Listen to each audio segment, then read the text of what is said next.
दोस्तों इस वीडियो को देखने के बाद आप अपनी फाइल के एजेंट खुद ही बन जाएंगे। अकेला शेंगन फॉर्म के रिगार्डिंग नहीं, मैं आपको पूरी प्रोसेस समझाऊंगा ए टू जेड। किस तरीके से आप अपने सारे के सारे डॉक्यूमेंट तैयार करेंगे, किस तरीके से एम्बेसी में ईमेल करेंगे एंड किस तरीके से अपनी अपॉइंटमेंट पिकअप करेंगे, और फाइनली किस तरीके से आपके हाथ में आपका जो शेंगन वीज़ा है वो आएगा। तो बने रहिएगा इस वीडियो में एंड तक। मेक श्योर करिएगा, स्किप मत करिएगा, ताकि आपको कोई भी पॉइंट जो है वो मिस ना हो।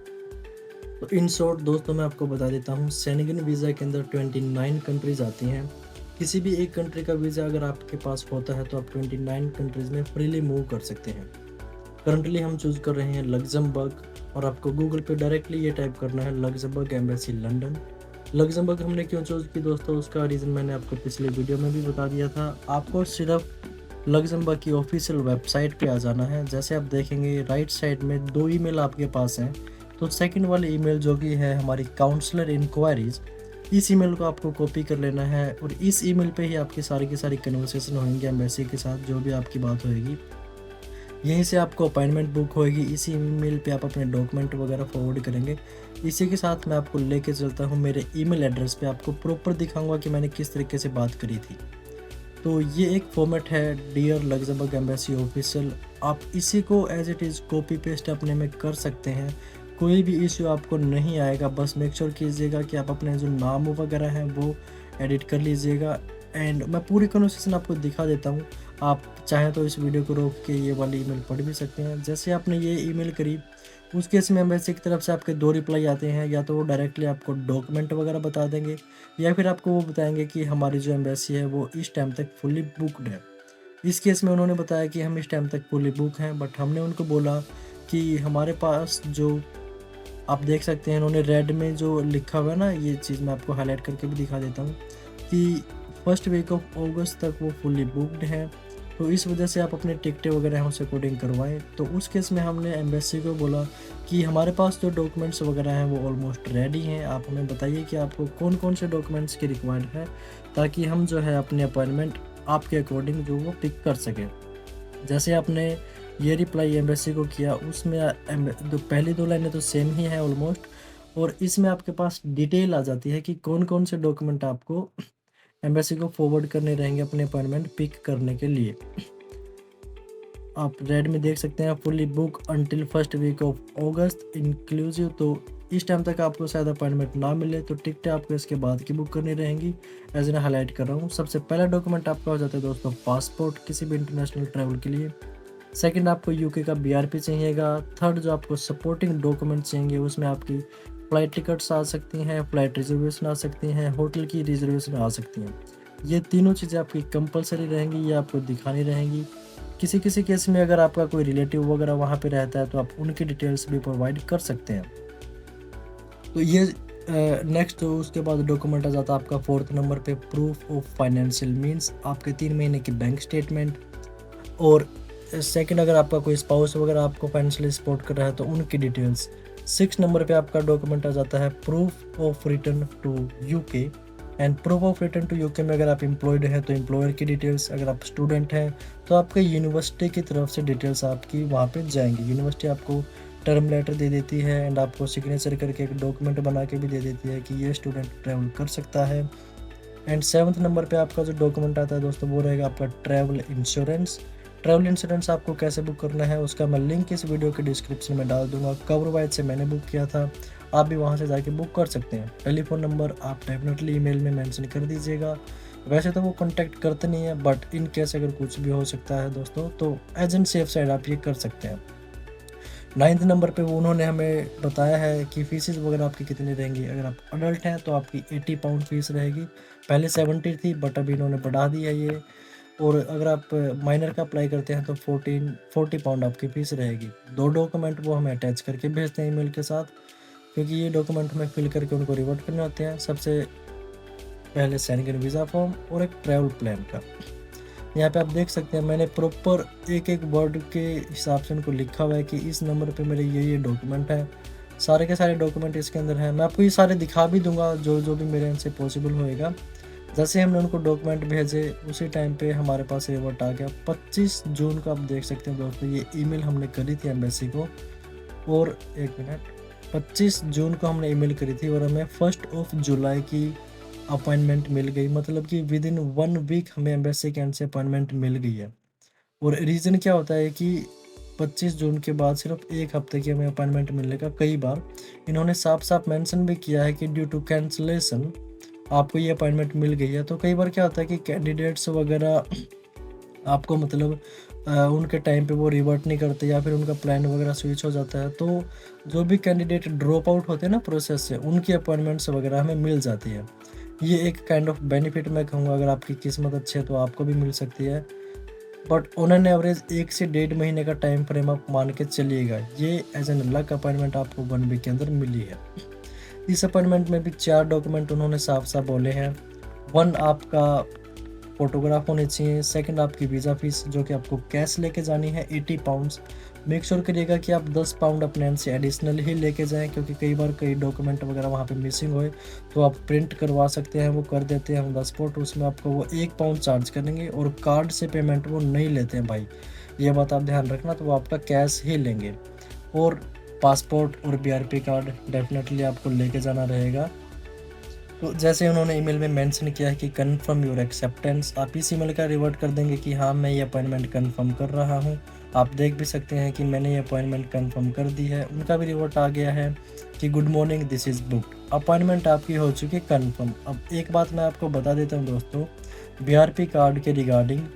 बीआरपी कार्ड जब आप लग्जमबर्ग से ट्रैवल करके वापस आ रहे हैं, आपकी 1 मंथ की जो वैलिडिटी है वो बची होनी चाहिए। जैसे काफ़ी सारे स्टूडेंट का मान लो अगर आप अगस्त के अंदर आ रहे हैं तो आपका सितंबर तक वैलिड होना चाहिए। किसी किसी कंट्रीज़ का 3 मंथ का होता है, कंट्री वाइज डिपेंड करता है। लग्जमबर्ग का मैंने अप्लाई किया था तो इसका 1 मंथ का था, तो ये बात आप ध्यान रखिएगा। तो अभी आते हैं हम सबसे मेन पॉइंट पे। आपको पता लग गया कि अपॉइंटमेंट पिक कैसे करनी है, कौन कौन से डॉक्यूमेंट हमें भेजने हैं, बट वो डॉक्यूमेंट आप प्रिपेयर कैसे करेंगे उनकी हम थोड़ी सी यहाँ पे बात कर लेते हैं। आप ये देख पा रहे होंगे मैंने 11 डॉक्यूमेंट भेज के अपॉइंटमेंट बुक करी थी। सबसे पहला डॉक्यूमेंट है यूनिवर्सिटी का लेटर। ये आपको यूनिवर्सिटी में आप ईमेल कर देंगे तो आपको भेज देंगे और आपको मिल जाएगा। सबसे ईजी डॉक्यूमेंट रहता है वन ऑफ द। सेकंड, मैं आपको अपनी अकोमोडेशन ओपन करके भी दिखा देता हूँ। मैंने booking.com से दोस्तों एक होटल बुक किया था, बाद में मैंने इसको कैंसिल भी कर दिया था। तो आप अपने एंड से बुक कर सकते हैं उस टाइम पे। अगर आप कोई भी बुक कर सकते हैं भाई, कैंसिलेशन का कन्फर्म एम्बेसी को उससे कोई इशू नहीं होता है। उनको सिर्फ आपका एक देखना होता है डॉक्यूमेंट कि हाँ ये एक बुकिंग डॉक्यूमेंट, ये एक आपका अकोमोडेशन का है, यहाँ पे जाके आप रहेंगे। नेक्स्ट डॉक्यूमेंट अपना आ जाता है bank statement and cover letter. मैं आपको ये ओपन करके नहीं दिखाऊंगा क्योंकि इसके अंदर मेरी पर्सनल डिटेल्स हैं। हाउएवर मैं आपको बता देता हूँ। बैंक स्टेटमेंट दोस्तों आपको 3 महीने पुरानी चाहिएगी एंड उसके अंदर आप इमीडिएट फंड्स भी शो कर सकते हैं। आप उन इंस्टेंटली भी बोल सकते हैं भाई किसी को कि मेरे को 1000 पाउंड भेज दे, बैंक स्टेटमेंट निकाल लो, प्रिंट करवा लो, वो भी आपकी चल जाएगी। उसमें भी एम्बेसी में आपको कोई इशू नहीं रहेगा, बट वो मेक श्योर कि आप 3 महीने की निकलवाएं एंड आपकी बैंक स्टेटमेंट ऑफिशियल होनी चाहिए, स्टैम्प्ड फ्रॉम बैंक। और उसके बाद आपका डॉक्यूमेंट आ जाता है कवर लेटर। कवर लेटर के अंदर भी आप इजीली अपना ये चैट जीपीटी से बना सकते हैं। आपको सिर्फ थोड़ा सा दिमाग लगाना रहेगा। जो भी चैट जीपीटी आपको देती है उसके अंदर आपको सिर्फ अपनी पर्सनल डिटेल डालनी है एंड आप वही का वही cover letter same ditto copy paste embassy में जाके दे सकते हैं। नेक्स्ट फॉर्म आपका जाता है शेंगन वीज़ा फॉर्म। ये काफ़ी इंपॉर्टेंट है तो इसको मैं आपको बारीकी से समझाऊंगा एंड ऑफ दिस वीडियो कैसे आपका एग्जैक्ट भरना है। अनदर आपका इंपॉर्टेंट डॉक्यूमेंट भाई, इंश्योरेंस आपका उन्होंने डबल चेक किया था कि आपके अंदर जो आपके इंश्योरेंस के अंदर इतना कवरेज आपका है कि नहीं है। तो इंश्योरेंस आप डेफिनेटली अच्छे से बुक कीजिएगा। मैं इसका लिंक भी डिस्क्रिप्शन के अंदर डाल दूंगा। मैंने कवर वाइज से बुक किया था जैसे कि आप देख ही सकते हैं और मुझे उसकी जो कॉस्ट रही थी वो ऑलमोस्ट 12 पाउंड एंड 50 पेंस कुछ पड़ा था। लिंक पे आप देख ही सकते हैं दोस्तों, सारी की सारी चीज़ें आपको मिल जाएंगी। और ये आपके इंपॉर्टेंट दोस्तों हैं BRP, passport and policy document. ये मैं आपको थोड़ा सा बता देता हूँ इसके रिगार्डिंग। पॉलिसी डॉक्यूमेंट दोस्तों मैंने कवर वाइज से बुक किया था और यहाँ पे आपको वो आपका डेप चेक करते हैं कि आपका जो पॉलिसी इंश्योरेंस है वो कवरेज करता है एक मिनिमम अमाउंट की नहीं करता है। ये जो पेज आप देख रहे हैं ना, इसका भी आपको प्रिंट आउट निकलवा के वहाँ पे लेके जाना है, इन 2 पेजों का। ये उनका एक बहुत ही इंपॉर्टेंट डॉक्यूमेंट माना जाता है। उसके बाद आपका जाता है ट्रैवल प्लान। ये भी इम्पोर्टेंट है भाई, प्रॉपर आपको बना के भेजने हैं कि किस दिन आप क्या करेंगे। वैसे मैटर नहीं करता बट स्टिल आपको लिखना पड़ेगा वहाँ पे कितने दिन की आपकी ट्रिप है, कब आप जाएंगे, कौन सी फ़्लाइट से आप जाएंगे और कहाँ पे आप रहेंगे। ये सारी की सारी चीज़ें आपको बतानी होंगी, आपका नाम, डेजिग्नेशन और सारी की सारी चीज़ें। और लास्ट बट नॉट लीस्ट, आपकी जो फ़्लाइट की टिकट्स आप बुक करवा सकते हैं, कंफर्म बुक करवा लें अगर आपको जाना ही जाना है। अदरवाइज़ आप मतलब कि रिफंडेबल वगैरह भी बुक करवा सकते हैं, उसमें कोई भी इश्यू आपका नहीं आएगा एज लॉन्ग एज आपके डॉक्यूमेंट सारे के सारे जेन्युइन हैं दोस्तों। आपको 101% अपॉइंटमेंट भी मिल जाएगी और आपको वीज़ा भी ऑन द स्पॉट ग्रांट हो जाएगा। यहाँ पे मैं आपको एक बात और हाईलाइट कर देता हूँ, आपको कैसा पता रहेगा कि आपका वीज़ा, जब आप एम्बेसी के अंदर अपॉइंटमेंट में जाते हैं और सारी अपनी प्रोसेस कर रहे होते हैं, तो आपको कैसे पता रहेगा कि आपका जो वीज़ा है वो 100% आएगा। अगर वो आपको बोलते हैं कि आप अपना पासपोर्ट ले जाइए, आपको 2 वीक में आपका रिज़ल्ट आ जाएगा, इसका मतलब आपका वीज़ा भाई रिफ्यूज़। बट अगर वो आपका पासपोर्ट रख लेते हैं और आपको वो ऑन द स्पॉट बोलते हैं कि भाई आप वेट कीजिए, हम आपका वीज़ा आपको प्रिंट करके दे रहे हैं, इसका मतलब है कि दोस्तों आपका वीज़ा आ चुका है और इंस्टेंटली हो जाता है भाई सारा का सारा, ये इतना टाइम नहीं लगाते। अगर आप कोई गड़बड़ करेंगे इंटरव्यू के टाइम पे, जो भी आपसे वो कोई क्वेश्चन वगैरह पूछते हैं और उनको डाउट होता है कि ये बता रहा है कुछ और इसके फॉर्म में मेंशन है कुछ, वो चीज़ें आपको पता होनी चाहिए कि आपने अपने फॉर्म में क्या लिखी है। तो जो वो पूछते हैं आप बता दीजिएगा, बट अगर कोई गड़बड़ करेंगे तो आपको बोल देंगे कि आपका रिज़ल्ट ईमेल पे आ जाएगा और आपका रिज़ल्ट ईमेल पे दोस्तों रिफ्यूज़ल आएगा। अभी हम आते हैं वीडियो के सबसे इम्पोर्टेंट पॉइंट पे, जो कि है सेनेगन वीज़ा फॉर्म, वो आपको कैसे फिल करना है। मैं आपको डिटेल में ये सारी की सारी चीज़ें समझा देता हूँ। देखो, सबसे पहला जो पॉइंट है आपका वो है सरनेम। सरनेम आपका रहेगा आपका फर्स्ट नेम, लास्ट नेम और मिडिल नेम। 3 नेम रहते हैं किसी भी कैंडिडेट के। जैसे मेरे केस में मेरा नाम है चंद्र मोहन, तो वैसे मेरा फर्स्ट नेम ही है ये सारा का सारा, बट एज एन सरनेम मैं इसको यूज़ करता हूँ, तो मोहन मेरा आ गया सरनेम। मिडिल नेम मेरा कुछ नहीं है तो वहाँ पे NA, और फर्स्ट नेम मेरा हो गया है चंद्र। सारी की सारी चीज़ें आप कैपिटल में फिल करिएगा दोस्तों, या तो कैपिटल में फिल करिएगा या फिर सारे स्मॉल में, एक ही फॉर्मेट उसको रखिएगा। और जो आप देख पा रहे हैं राइट साइड में ये जो कॉलम बना है, इसमें कुछ भी आप मत कीजिएगा टिक मार्क वगैरह, क्योंकि ये ऑफिशियल यूज़ के लिए है, ये वीज़ा ऑफिसर ही चेक करते हैं। उसके बाद आपका आ जाता है नेक्स्ट पॉइंट, जो कि है आपकी date of birth. 4th point. 5th point है कि आपका बर्थ प्लेस कहाँ पे है। जो आपका पासपोर्ट पे लिखा होएगा वही आपको यहाँ पे लिखना है, आपका स्टेट एंड डिस्ट्रिक्ट जो भी आपका पासपोर्ट पे है। कंट्री आपकी कौन सी है, इंडिया, पाकिस्तान, बांग्लादेश, जहाँ से भी आप है वो आपको लिखनी है। नेशनैलिटी आपको लिखनी है। और नेक्स्ट पॉइंट पे अगर आपकी कोई डिफरेंट नेशनैलिटी है तो आपको वो लिखनी है, अदरवाइज जो भी आप करंट में है वो आपको यहाँ पे डाल देनी है। उसके बाद ये जो मैंने भाई अपने कन्वीनियंट के लिए बनाया था ये एरो, इसका एक स्क्रीनशॉट ले लिया था मैंने और इसको क्रॉप करके रख लिया था, तो ये एक इजी हो गया था मेरे लिए। तो इससे आप अपना टिक मार्क कर सकते हैं। जैसे मेल आप अपना सेक्स चूज़ करेंगे, सिंगल है, मैरिड है, वो आप चूज़ करेंगे। उसके बाद ये पॉइंट हमारे लिए कोई भी जैसा खास रिक्वायर्ड नहीं है, तो इसको आप सिर्फ इग्नोर करेंगे। NA अटैम्प्ट आप कर देंगे। NA का मतलब होता है नॉट अटैम्प्ट, मतलब कि मेरे ऊपर ये एलिजिबल नहीं होते हैं। 11 पॉइंट आपका दोस्तों है नेशनल आइडेंटिफिकेशन नंबर। ये आपके केस में NA ही आएगा। बहुत सारे लोग यहाँ पे बताते हैं कि पासपोर्ट नंबर डाल दो, ऐसा नहीं है भाई, NA ही आएगा आपका। उसके बाद आपका इम्पोर्टेंट है type of travel document. Mostly आपका ऑर्डिनरी पासपोर्ट ही रहता है। और उसके बाद आपका आएगा फिर नंबर 13 पे नंबर ऑफ ट्रैवल डॉक्यूमेंट, मतलब कि जो आपका पासपोर्ट नंबर है वो नंबर आपका क्या है। ये मैंने एक एज एन एग्जांपल आपको दिया है। कब आपका पासपोर्ट इश्यू हुआ था, कब आपका पासपोर्ट एक्सपायर होगा और किस कंट्री में आपका पासपोर्ट इश्यू हुआ था। 14, 15 और 16 में आपकी ये डिटेलें आ जाएंगी। बाकी की ये जो कॉलम है 17, 18, इनको आप इग्नोर करेंगे, क्योंकि ये उनके लिए हैं जिनके केस में आपका कोई भी मेंबर वगैरह ऑलरेडी उस कंट्री के अंदर रहता है, तो उसकी आपको डिटेल यहाँ पे देनी होती है। हमारे केस में हमारा कोई नहीं रहता भाई, तो इसको इग्नोर करेंगे। नंबर 19 अगर आप कॉलम देखेंगे तो उसमें आपको आएगा applicant home address and email address. तो यहाँ पे सिर्फ और सिर्फ आप अपना, जो आप UK के अंदर है तो आपको वो वाला एड्रेस डालना है। जैसे मैंने एक एग्जांपल लिया है, east Avenue, hedge town, London. Proper आपको यहाँ पे अपना एड्रेस डालना है। आपका हाउस नंबर उसके अंदर मेंशन होना चाहिए, आपका पोस्ट कोड मेंशन होना चाहिए, ताकि अगर वो आपको कोई मेल वगैरह करना चाहें तो आपको कर सके। यहाँ पे आपका वर्किंग टेलीफोन नंबर आएगा, जो भी आप करंट में यूज कर रहे हो 24/7 आपका ये नंबर एप्लीकेबल होना चाहिए। नंबर 20 पे आएगा दोस्तों, residents in a country other than country of current nationality. तो इसमें आपका आएगा यस। ये टिक मार्क मैंने अपने कन्वीनियंट के लिए बनाया हुआ है, कहीं भी मैं कॉपी पेस्ट मार देता हूँ। यहाँ पे आएगा आपका बीआरपी नंबर, जो बीआरपी कार्ड आपके पास होएगा उसके टॉप राइट पे आप देख सकते हैं बीआरपी नंबर होता है, कब तक वो आपका वैलिड रहेगा वो आपकी डिटेल आ जाएगी यहाँ पे। 21 में आएगा, अगर आप स्टूडेंट हैं तो स्टूडेंट, अगर आप एम्प्लॉयर हैं तो आप एम्प्लॉयर यहाँ पे एम्प्लॉयड डाल देंगे। मैं मतलब कभी भी आप यहाँ पे एडिट मॉडिफिकेशंस वगैरह कर सकते हैं। मेरे केस में जैसे मैं स्टूडेंट हूँ तो स्टूडेंट मैंने डाला। और 22 में अगर आप एम्प्लॉयर लिख रहे हैं तो यहाँ पे एम्प्लॉयर का एड्रेस आप डालेंगे। अगर आप लिख रहे हैं स्टूडेंट तो अपनी यूनिवर्सिटी का एड्रेस आप यहाँ पे डाल देंगे। पूरा का पूरा एड्रेस आपका यहाँ पे मेंशन होना चाहिए। पॉइंट नंबर 23, सिर्फ एक टिक करना है टूरिज्म के ऊपर। 24, additional information purpose of stay में सिर्फ और सिर्फ आप टूरिज्म डालेंगे, इसके सिवाय आपको कुछ लिखने की ज़रूरत नहीं है।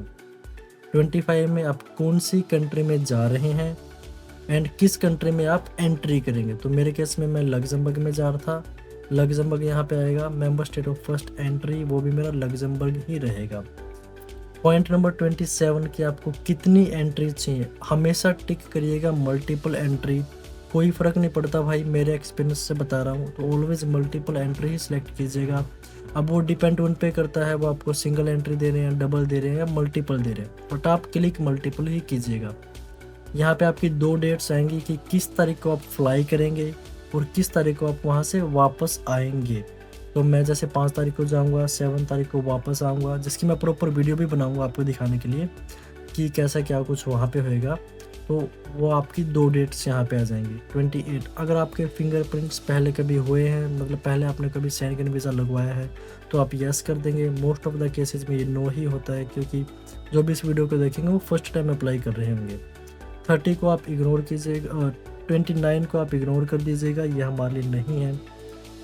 कॉलम नंबर 30 में आपका क्या आएगा, आपका देखो जिस भी कंट्री में आप जा रहे हैं उसका एड्रेस, जो भी मेरे केस में मैंने होटल बुक किया था तो होटल का एड्रेस, फ्रेंड के पास जा रहे तो फ्रेंड का एड्रेस और उनका कॉन्टैक्ट नंबर। पहले में आपका आ जाएगा उसका नाम, और सेकंड वाले कॉलम में उसका नाम प्लस उसका proper address and telephone number, ये सारी चीज़ें आपको मेंशन करनी है। 31, name and address of inviting company और पर्सन, नहीं भाई हम इंडिविजुअल जा रहे हैं, अपने उस पर जा रहे हैं, एज एन टूरिज्म स्टूडेंट जा रहे हैं, तो इसमें आपका नोट अटैम्प्ट सारे के सारे में ये 31 एक ही, अगर एक में एन आएगा तो बाकी 2 में सब कॉलम में भी एन ही आएगा। कॉलम नंबर 32, अब ये एक इम्पोर्टेंट है, काफ़ी सारे ये इसको थोड़ा सा ध्यान से कीजिएगा कि कौन आपको स्पॉन्सर कर रहा है, कि मतलब आपका जो खर्चा है वो कौन उठाएगा, आप खुद उठा रहे हैं या कोई स्पॉन्सर कर रहा है। खुद उठा रहे हैं तो कैसे, कैश से उठाएंगे और आपके पास क्रेडिट कार्ड वगैरह होएगा, ये 2 ही टिक कीजिएगा, इससे ज़्यादा करने की आपको ज़रूरत भी नहीं है दोस्तों। तो ये आपका जो है शेंगेन वीज़ा फॉर्म है सारा का सारा। एंड लास्ट के जो ये 2 कॉलम है, प्लेस एंड डेट में सिर्फ प्लेस लिख दीजिएगा लंदन, और डेट आप उस दिन जाके लिख सकते हैं वहाँ पे जिस दिन की भी आपकी अपॉइंटमेंट होएगी। और सिग्नेचर आपको यहाँ पे करने होंगे, जब आप उनको भेज रहे हैं तो आपको डिजिटली सिग्नेचर कर सकते हैं, एक पेपर के ऊपर लिख के उसको क्रॉप करके आप यहाँ पे लगा सकते हैं, कोई इशू नहीं आएगा। जब आप एम्बेसी के अंदर जाते हैं तो आपके पास सारे के सारे आपके हार्ड डॉक्यूमेंट होने चाहिए, जो भी आपने अपॉइंटमेंट के टाइम पे उनको सेंड किए थे। बीआरपी और पासपोर्ट की कॉपी करवाने की आपको दोस्तों ज़रूरत नहीं पड़ेगी, क्योंकि वो आप ओरिजिनल लेके जाएंगे। बैंक स्टेटमेंट आपको स्टाम्प मिल जाएगी अपने बैंक से, जो भी आपका बैंक है जिसके आप बैंक स्टेटमेंट उनको फॉरवर्ड करेंगे। एंड और ये जो शेंगेन वीज़ा फॉर्म है ये आप मैन्युअली देख के भर सकते हैं, जो भी डिटेल आप वहाँ पे भेजेंगे सेम के सेम आप ये देख के भर लेंगे। एंड ये शायद आपको थोड़ा सा लेंथी प्रोसेस लगे, बट इन एन एक्चुअली इतनी लेंथी प्रोसेस नहीं है। सारी के सारी 10 मिनट का फॉर्म आपका शेंगेन वीज़ा फिल करने का लगता है, एंड बाकी डॉक्यूमेंट प्रिपेयर करने में शायद आपको थोड़ा सा टाइम लगे। बट स्टिल अगर आपके मन में कोई भी डाउट है, मैंने अपने एंड से पूरी कोशिश करी है कि भाई मैं प्रॉपर आपको समझाऊं, बट अगर आपके पास फिर भी कोई डाउट वगैरह है तो आप बेझिझक मुझे इंस्टाग्राम पे रीच कर सकते हैं या फिर इस वीडियो के एंड में कमेंट कर सकते हैं। अपने एंड से पूरी कोशिश करूंगा भाई, ताकि आपके पैसे थोड़े बहुत सेव हो सके और आप अब किसी भी एजेंटों वगैरह के धक्के ना खाएं और आप अपने पैसे वगैरह वेस्ट ना करें। आने वाले टाइम में दोस्तों मैं सारे के सारे कंट्रीज़ के वीज़े अप्लाई करने का कोशिश करूँगा, सारी शेंगेन कंट्रीज और इवन कि कनाडा और ऑस्ट्रेलिया और यूएस के वीज़े भी हम ट्राई करेंगे। जो भी रिजल्ट आएगा, अप्रूव होते हैं डिक्लाइन होते हैं, आपको सब का सब बताया जाएगा। इसी के साथ दोस्तों आपको मिलते हैं लग्जमबर्ग अपनी नेक्स्ट वीडियो में। सत श्री अकाल, जय श्री राम।